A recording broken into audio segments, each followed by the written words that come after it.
Are you struggling with data retention? Is Amazon keeping all of their customers to themselves and not giving any to you as an Amazon seller? This has been a historic problem. Amazon typically will rent their customers out to sellers and not let them have access to their email or any information to send a follow up to get maybe a repurchase or incentivize a review. Today's guest is going to help us solve that problem. Not directly, don't sue us, Amazon, not directly, but he has a business known as Swapt QR, and it helps you with data retention.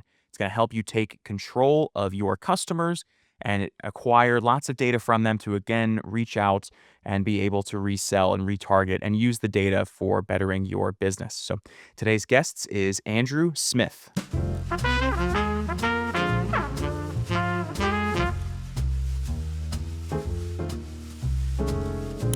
Andrew, pleasure to have you on. Pleasure to chat. Excited to get into it and talk a lot about the different ways sellers can utilize not only your businesses, but also to learn more about the evolution of this stuff and how we can make it better and how we can make business better. So, pleasure to meet you. Likewise, thanks for having me on. Yeah, of Really course. excited to be. So we're gonna get into it, but I want to give you a chance to explain again your story, Swaps QR, and tell us a little bit more about the background of the business. So another elevator pitch here for you. Give us some background on the Yeah. company. Yeah, of course. So my background is I actually started at Klaviyo around 8 years ago. And the whole journey of watching people own their customers from Shopify and what retention actually means was something that was super drilled into me from, a very early commerce perspective. And spent some time really trying to understand what brands needed and what the future was going to be. And a few years ago, I was starting to see acquisition costs rise, and the difference in how marketplace purchasing versus e-commerce purchasing became apparent to me anyway in 2022, which was, and it's taken a few years for the world to catch up, but basically what happened was in 2020 and 2021, just to lay the groundwork here, Hmm. um, people had more time and more of a budget because COVID was happening. So people had stimulus checks.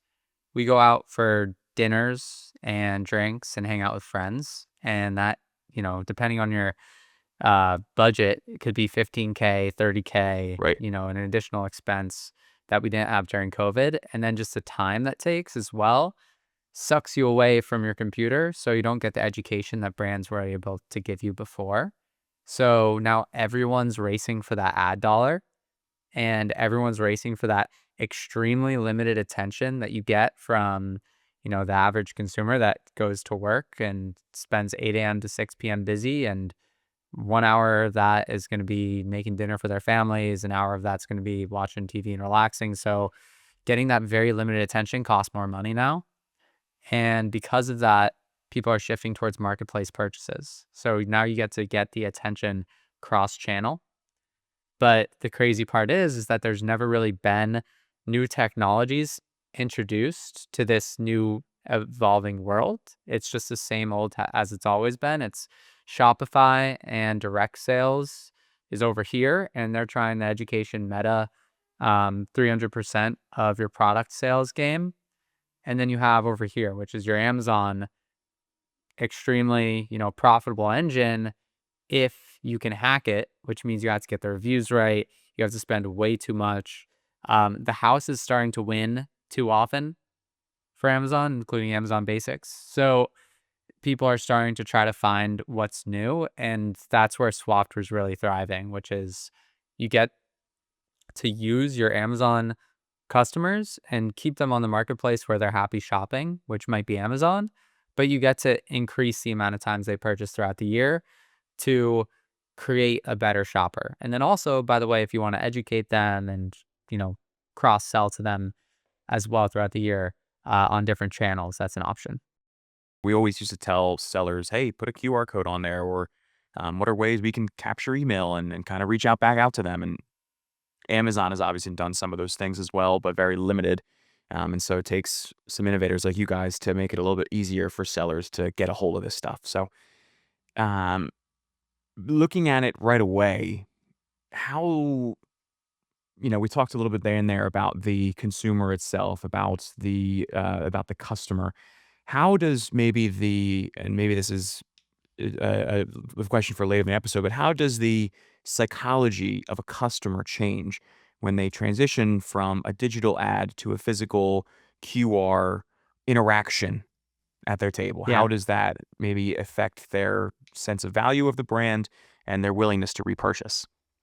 Yeah. So the way I would say it is that when you're interacting with a brand, usually on ads, right? You can look at it from like a CPM perspective of you pay X amount to get 3 seconds of someone's time on that landing page. That initial landing page might be 3 seconds on average. And what you're doing is you're totally missing that customer interaction engagement point from someone that purchases on Amazon or TikTok Shop, even though you know that they already went through the effort of purchasing, which is gold for your brand, right? But that person that might have brought your protein, it's such a competitive marketplace on Amazon that they're not going to buy your protein again. Like most of the time, 80% of the time, plus most likely for most brands, 90% on Amazon, they are not going to go and repurchase that protein. So, what I see in the psychology around it is that you're building brand awareness, brand loyalty, brand trust on the marketplaces that you need because you're not sticking out as a brand just by being on Amazon. What you are doing is you're intercepting keywords with your advertising that make someone that wants whey protein find your product first and do maybe a little research, look at the reviews and click the buy button. But what you're not doing is you're not sticking out as that brand, which makes it extremely difficult to get repeat purchases. So this is Right. how I see this consumer psychology. It's really just about getting as many eyeballs as possible from that physical product to whatever digital experience you need to continue engaging with the customer. Mhm. Mhm. And it's something that, again, I believe on the website, I read a lot about, offline data and the offline you guys are trying to solve with this, the offline attribution and problem. And Yeah. people would say, a lot of people, data is obviously the most expensive or the most sought after. Like you said, everyone's fighting over this um, value or this item, which is now data, as opposed to, maybe back then it was gold and the gold. Like that's data is the Yeah. new Yeah. gold. So and everyone's fighting for this, and most brands, I would say, that aren't doing something similar, maybe are drowning in it without knowing what it actually means to have someone's data or to collect it correctly or correct it the best way possible. What is something that you've seen, maybe an example you have? What's the most surprising, maybe offline insight or offline piece that you've seen a brand discover through Swapped that they wouldn't have seen with just Shopify or just Amazon Analytics? What's the most Yeah. surprising piece of data you guys have collected? Yeah. I would say that's the amount of people that will buy your product again if you ask them to. And I'll give you, if you know the purchaser's email, so I'll give you like sort of an overview. It because we've done a lot for a lot of brands before we ended up on this use case with Mhm. offline. So we started with events, then we went to sort of like sweeps, and then we went to um, like billboard advertising and sports sponsorships, bunch of those things. We've been like a big QR code in Times Square. We've had big QR codes in huge sporting stadiums, on TV ads, and what ends up happening with those awareness plays and top of funnel marketing and advertising is brands get really excited about the opportunity to get more eyeballs, but these aren't necessarily customers that are ready to start retention flows or funnels yet. These are customers that you continuously need to continue, purchasing more awareness plays in order to get in front of. Yes, but you're most likely not going to get the eyeball to purchase rate as high as you want it to be with that campaign if you just start emailing them. But if you get the email address of a customer that has purchased, like they have purchased on Amazon, now you can start the retention game. Now you can build your retention flows and treat them as a normal customer and get a multi-time buyer rate, that will have really good results. But I've seen, like, if you ask me, like, you asked me what's very surprising, Yeah, I'd actually say the poor quality of customers that come from like a billboard. I hate billboards now. I just have so much data that they do nothing. And I get it. It's like a good way of flexing, maybe get some eyeballs on it. Like the David's billboards in New York City are actually pretty good because they do give the awareness. And I think for like a retail high velocity play like that, it makes a lot of sense. mhm, But if you're not retail high velocity, stay away from billboards. They do nothing. right. And it's kinda like the billboard effect. Is that really is that real? Or are we they say, "Oh, you can never measure how many people come in from a billboard," but, I think you're right. I think it has become more of a just, "I'm gonna show you that I can afford a billboard in Times Square or anywhere," um, that you're right. So it's very interesting to say that. It And sounds like a good excuse, like the right, whole like, "Oh, 50% of right. marketing doesn't work." Sounds like a great excuse for people that want you to buy more marketing space, right? Yeah. So The billboard itself is somehow a metaphor. I don't know. That could be a different podcast. We can talk yeah. about the philosophy of billboards. Um, but that also kinda actually transitions me nicely into another question that came up. So again, with this style, with these QR codes, there's a lot of things, of course, that Amazon is very they rent customers to people, right? That's what they say. They always say, "We're renting this customer to you so they buy your product," but really they're our customer and not yours. And they're very strict about things that you can put in the product, whether it be an insert or maybe QR codes. I'm actually very little vague on this. Are there any rules in Amazon's terms of service that say you can't? I mean, obviously people are doing this, but what are the guidelines for QR codes? Do they fall under something? Does Amazon acknowledge this and just say, sure, go for it, but don't take their email? I mean, what rules do you have to follow here in the QR space? Yeah, so what is very interesting is that depending on where you go on Amazon, you're going to get a different result. So if you go on their product packaging guidelines site, you're going to see QR codes that go to D2C with a discount, and that's in their guidelines, which is kind of crazy. If you go to Seller Central and look at the seller code of conduct, you're going to see you cannot do anything. There's separate articles about insert guidelines, and the insert guidelines I think are the most clear, which are basically like the underlying instructions are do not steal customers from Amazon and do not manipulate reviews. So as long as you stay clear of review manipulation, and the thing that I like to do with our customers is just to make sure we're really hammering this home. Mhm. When we get the email address, we usually just give an Amazon discount instead of a D2C discount. And then over time, you can begin educating. Right. And with education, brands can create brand fans that will eventually purchase on whatever channel. But instead of going out and saying, hey, everyone, here's a discount on D2C, first and foremost, that's not good for your shopper. Your shopper likes Amazon. Mhm. They purchase on Amazon for a reason. And second, so the Amazon discount is more relevant to an Amazon buyer. And secondly, it is good for just making sure that that point in compliance is checked, which is we're getting this email to validate this is a real person and to distribute a unique Amazon seller discount code to bring this customer back to Mhm. Amazon. Yeah, no, it makes sense. I always like find the little loopholes in there. Where it's like you can't ask for a review, but you can kind of lead them to it. Similar thing here. It sounds like so. Okay, very interesting. I Yeah. had known that part about the product inserts, but it's interesting they have two different answers for you depending on where you look.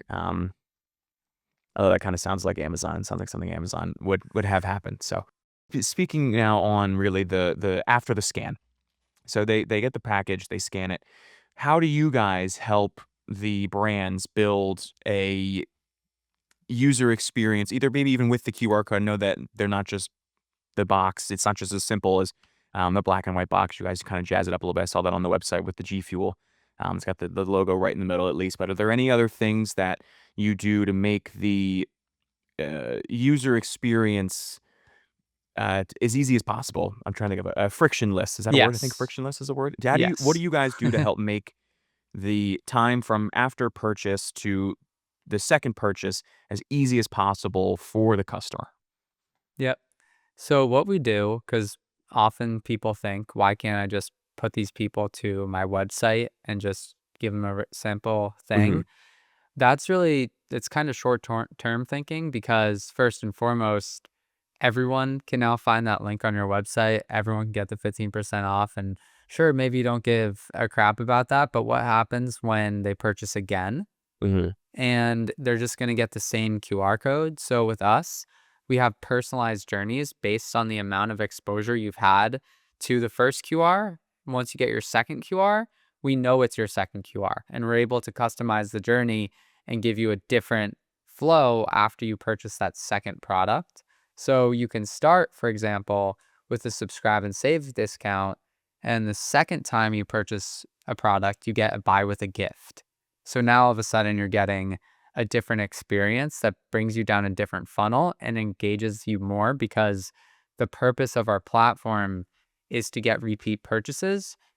Yes, you might be able to get another discount shopper with a discount, but that's not really what we're doing. It's sort of a different argument without um, understanding the grander play, which is you should have more repeat different engagement experiences every time someone visits. You don't have to set up for every time, but Mhm. basically creating that loyalty. And then we do have the automated email that sends afterwards, reminding people based on the amount of times you purchase the product to review, to discount, etc. Right. And we see very high open rates on those emails. So, for example, one brand, the review request that's neutral, just like the ones you'd send from Amazon that usually get 0.5% or less, Mhm. ours get a 40% open rate and an 8% click through and review rate. So Wow. the amount of people that end up doing this, if you do it right, is very high. Interesting. Interesting. And it's so it is it's very interesting, and it's so more so on that is these people are not, and correct me if I'm wrong, but these people are not uh, involuntarily giving their data. They're willingly choosing to, of course, Yeah. scan the QR code, but then even take it further from there. You're not. It's not a requirement to open the box, right? It's not a requirement to No, open your no. package. They are choosing to do it afterwards. That's another concept that always that is very interesting. Again, you're not taking their data; they're giving it to you, which is a neat, just again, a neat thing to get it from. Um, Yeah. Yeah. and First party data. These are yeah, already engaged customers. 100%. right. Looking sort of a little bit further there, one of the things that I always like to ask about is how this can help maybe a newer seller. So is this, or would you not recommend this for a new brand? Or would this be really great for a new brand to start building an outside email list as well? So someone that just launched on Amazon last month, they've got a few sales, they did the Vine program. W- is Swap something that they can use to get to the next level? Yeah. So when you're thinking of launching a brand and a product, I'll go through one of my friends, Claire, one of her dads. It's like a huge ginseng farmer in Wisconsin. She's making like an herbal ginseng macro supplement that she's selling. And she launches on Shopify and I immediately call her. I'm like, hey, launch on Amazon because we're going to be able to basically you have two taxes to pay when you launch your brand that you could pay. The first is the meta tax. And what that means is that if she's selling her herbal supplement for $60, if she wants to sell it on Shopify, it might be $120 customer acquisition costs just for her first purchasers, Hmm. because what you're doing is you're paying that, Meta or Google tax. And by the way, you probably pay an agency to get you started on that 5K a month. So you're paying a lot of money to get those first customers through the door, but you get the email address so you can bring those over to Acclavio. And hopefully those people buy two, three, four, five, six times throughout the year to make up for that $120 customer acquisition cost because the LTV is higher, Hmm. right? That's what they ask you in Shark Tank Right. when you go on. The second tax that you could get is the Amazon tax, where It's not over 100% of the product often. If you do it right, you and I both know if you have the review game and you get all this stuff right, you can get it for half the cost, 60%, 70% of the product, Right. every purchaser, which is great. But the issue is that every single month, because you're renting your customer, you have to pay for that again and again and again. And there is no LTV or growth metrics that would get you past that Shark Tank round. Right. So if you're a new brand, I would recommend launching with this on Amazon, getting the emails, and then using those emails to power your Shopify to skip the meta tags. And it's a really good way of growing your brand efficiently without requiring $30,000 of spend in a multi-channel setting. Another question that I always have that I wanted to bring up later in the episode, so we're at that point, I think, is QR codes. And we talked maybe a little bit about the pandemic, but QR codes, or at least Yeah. 2020, QR codes are now synonymous with scan menus. You still have them around. They weren't a thing before the pandemic. Do you think people have QR fatigue from scanning all these menus? Have you seen a distinct difference in maybe the way people treat QR codes since 2020, or am I making that up and projecting it? No, no. I think people have QR uselessness fatigue and QR forcing function fatigue. Like, if I go to a restaurant, even though my company's medium, I wouldn't consider us a QR company, the medium to Mhm. get your customers' QR code. Because if you think of your other options, like an NFC tag, people Right. aren't educated on. As a medium, a QR code's great because now after COVID, everyone's educated. But I don't want to be forced to scan a QR code to get a menu when it's so much better to feel a menu in my hand. And I don't want to be shoved with Super Bowl commercials down my throat, QR codes, Mhm. because marketers now think that it's going to get them website traffic. I think that QR codes are really good if you need to, give your customers some sort of reward, walk them through customer journeys, like I'm Mhm. mentioning, after they purchase, because everyone is educated on how to scan them and they're a means to an end. Right. I do not think that they should just be thrown around on every top of funnel marketing campaign and everything you do just because you can. Like they are the physical to digital connection right now, which is why they're so novel. They're the only way to connect the physical world to the digital world. And you have more control once someone lands in the digital world. But now you have to think of what that control actually means and if people want you controlling their physical world as well. And a lot of the times the answer to that is stay out of my physical world. I'm not as interested in joining you on that physical, digital journey. I'd rather hang out with my friends when I'm at the restaurant. Right. Right. And not have a be on my phone at all for anything. You're right. You're right. Exactly. That's a good point. It's a good angle I had not thought of. Sort of I guess a follow up to that then. Do you see in your experience, I don't remember, maybe the exact date that the QR code was invented. And again, I hate to harp on, I know this is about data acquisitions more on QR, Yeah, yeah. but last question on specifically surrounding QR codes. Do you see, and maybe this is really for, maybe I'll just ask this generally for data acquisition, the the different ways, the different mediums, I'll use your word, different mediums that we've used to acquire data has changed over the course of all of time. How do you see data acquisition changing in the next 5 years? Do you think you'll still be doing physically using these QR codes? Do you think something else will come up? Do you think the QR codes will evolve to be something else, a lot more RFID? I mean, where do you see data acquisition moving in the next 5, maybe 10 years? We'll say to give it a little more time. Yeah, yeah. So data acquisition is multi-channel, right? Like the most data acquisition like you can get is a landing page form or pop-up after an ad.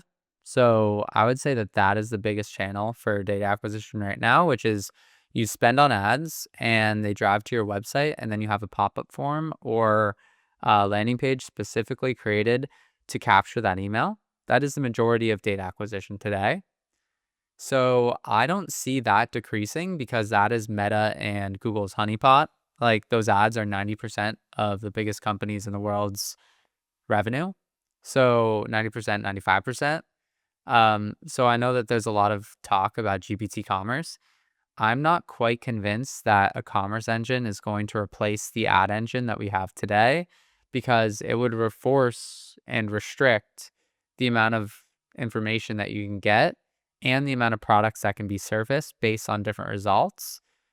Maybe they can get the queries right, but I think they're very far ways away. If you watch the Super Bowl ads where Anthropic was sort of trashing on OpenAI for adding ads to their app, Right.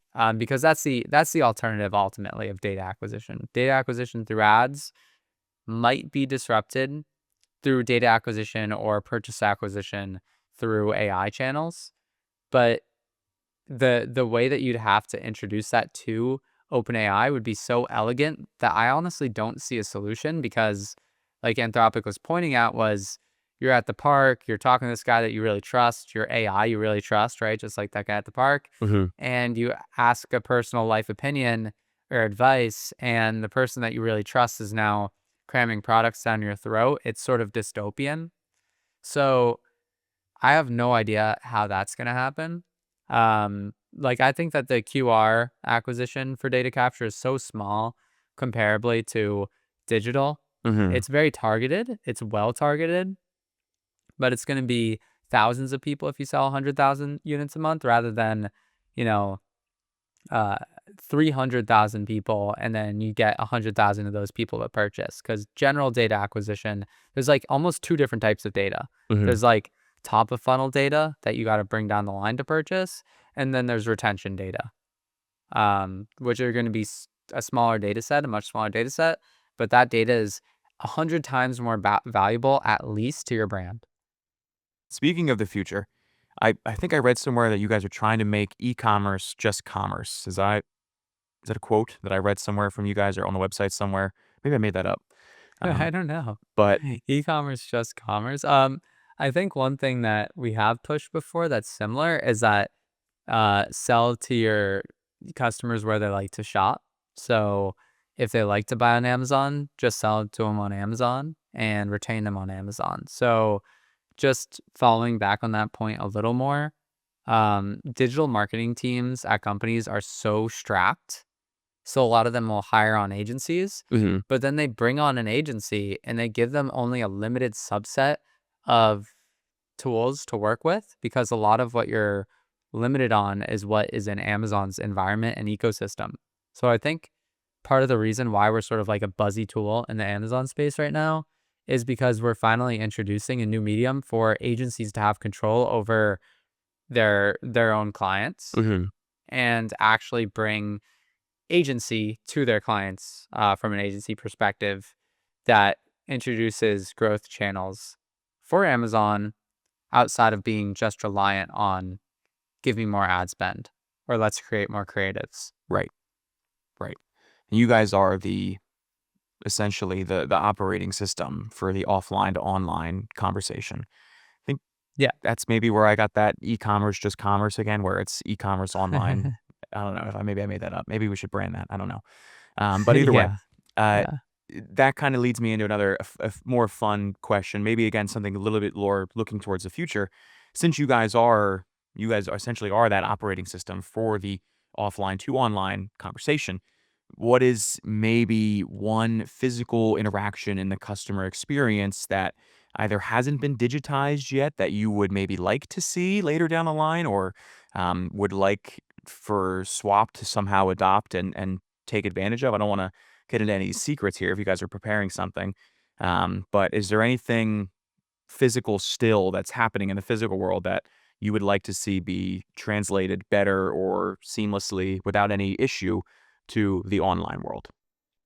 So I think of us a little more as like retention than just like offline. I think like obviously like having the QR in general can lead to an offline conversation, but ultimately what we found out and why we just focused on specifically marketplace retention Mhm. is because a lot of offline top of funnel acquisition creates sort of like a different marketing strategy that doesn't always require data is what I've found. So like uh I think having We used to go to these events, and we'd force people just to feel what it was like to get a QR code at an event forced to scan. We'd tell people, here's a water bottle, but you have to scan our QR.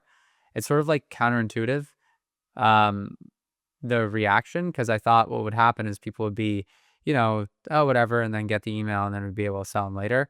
I think just giving the water bottle would have been a better idea. Like, I think skipping the QR and digitizing the the human layer OS was actually a bad idea, and this is the sort of like journey I went on that creates sort of my counterculture argument to that I have as well, and that would require a whole other podcast. But I have sort of a counterculture argument to this sort of like AI wave, um, which is the that humans are random and humans enjoy like you know doing things with humans and being a human. And if you start just creating digital data sets over everything you could possibly do as a human, and then you just throw AI on it, Hmm. like the the amount of actual production and the amount of actual benefits towards what you're actually doing are going to be deterred by the consumer reaction. So if I use AI to create, like just an example, I use AI to create a landing page versus I have a human, it's 10 times faster. But I'd be really worried that the AI would generate content that the human would actually resonate with.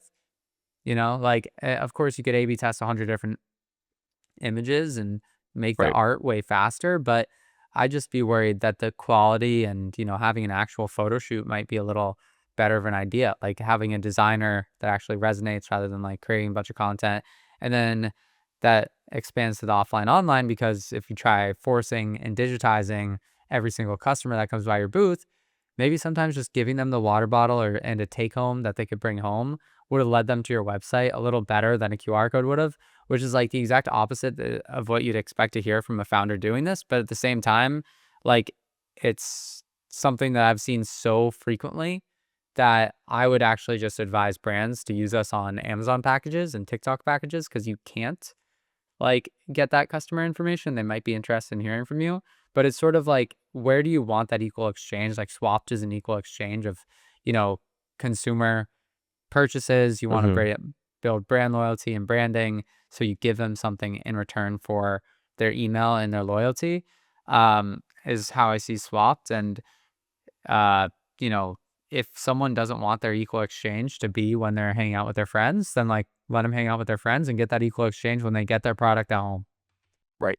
Right. There's more opportunity, you're saying, even though we talked in the beginning about the customer having little time for, shopping, and you have a very small window to get in there and get that data and go grab their attention. There's still, I think they'd rather you give them the space to have them give you your attention, kind of like we said earlier, where they're voluntarily giving their data. They're more willing to do that than have it be taken or handed over. Yeah, Like that. and this is stuff that I actually have interpreted over a lot of years of Mhm. trying different things, and a lot of data that I have over like what works best. And what works best is way simpler than you think. Like, there has to be no AI involved. It's like, just if someone buys your product on Amazon, give them a little discount, give them a reward, give them a buy with gifts. Like, just have a Right. few fun things that you and your team cycle out throughout the year, and cycle out during different customer journeys. And then um, email them and text them. If your product lasts 30 days, give them a little note. It doesn't have to be super complicated. Right. Give them a little note 30 days later, um, reminding them that you were going to give them something awesome if they buy again. So Right. that's it. What Yeah, works super best simple. is easier than you think. That might be the quote, because I Exactly. feel I'm like trying this to is scale a strategy here yes. that just like works. It's just a strategy that works. That's all it is. Right. It's not supposed to be super overly complicated. Exactly. Andrew, I want to appreciate, or I appreciate you coming on. I want to thank you for coming on. This has been a great episode talking about, again, an area that I'm not familiar with. I think an area that a lot of sellers I don't think utilize. I bought a lot of things from Amazon, and I feel like I very rarely see something on there to get me to go back. So I'm glad that we can cover this and bring this to some sellers that might benefit from it. So I appreciate you being a guest. I want to give you, Yeah, thanks for having me. of course, yeah. Any final thoughts to sum up our whole conversation? I know we just had a long discussion, but any final thoughts on maybe we just go right back to it's easier than you think. But any final thoughts on the art of data retention? Um, I would just say that my final thought that I want to hammer home is that I really feel for sellers today. It's extremely difficult to get ahead of the curve, and there's so many BS products out there now that AI has given everyone the ability to just make side products that I have no idea how sellers right now are choosing what's something they should spend effort on and what ends up being waste of time. So I would just say if you're a seller, just look after yourself and make sure that you're giving yourself the opportunity to grow long term and don't fall for a lot of the pitfalls that are set for you right now, which are way too many to count. So good luck. But what we're trying to do here is very obvious. Like it's like there's no upfront commitment. It's all pay as you go. Like look for those sort of services because it means that they have like if I'm not charging you $1,000 a month or whatever, or hundreds of dollars a month, then that means that it actually has to work for us to be a company. Right. And that sort of pricing model is a good one to look after when you're looking into software. Interesting. Yeah, it's true. It's a good concept. You want the person to be a partner and not just someone that's doing a thing for you whenever they feel like it or whatnot. So, yeah, that's a good rule of thumb there. Um, Andrew, I appreciate you joining again, and I really appreciate you being a guest. I will have Andrew's LinkedIn as well as Swap's website down below in the description. Make sure to check out both of those. And Andrew, thanks again for coming Yeah. on. Thank you for having me. Really appreciate it. Yeah. Thank you all for watching. I'm your host, Velocity Pete, and we will see you next week.